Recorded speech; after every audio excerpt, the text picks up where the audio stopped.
the number of jobs or on the quality of jobs. I think the quality of jobs, very clear, the wages are going down, down, down, and most of the new jobs that are being created now since the recession are much lower wage than they were before. People can't survive.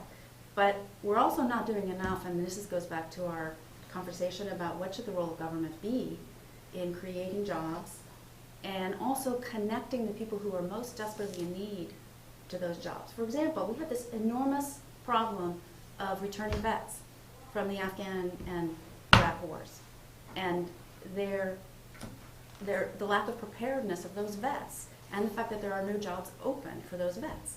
So it doesn't mean, I mean, the market itself is not solving this problem.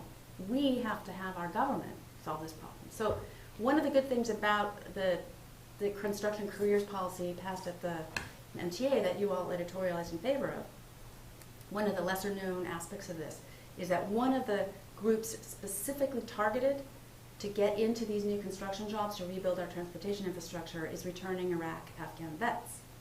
And that actually took a lot of thought and work to get the building trades, for example, to let those people jump over the line, to get special, and we still have to do a lot of work, to get special preparation, to get funding, government funding for that preparation, to get them able to take the math, for example, the algebra exam, to get into those apprenticeship programs.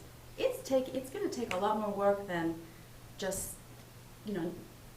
creating jobs. It's creating a lot of jobs and then creating the pathway in, the pipeline in, the training, and all those things for people like returning vets or people coming out of the criminal justice system. I mean, it's a tragedy. It's a horrendous situation. We have people coming out of, massive numbers of people, mostly African American men, coming out of the criminal justice system, and they cannot get a job. And so we can't just say tough, tough. We can't do that. We have to, how do we design a program where, with lots of supports to actually get people to change their lives?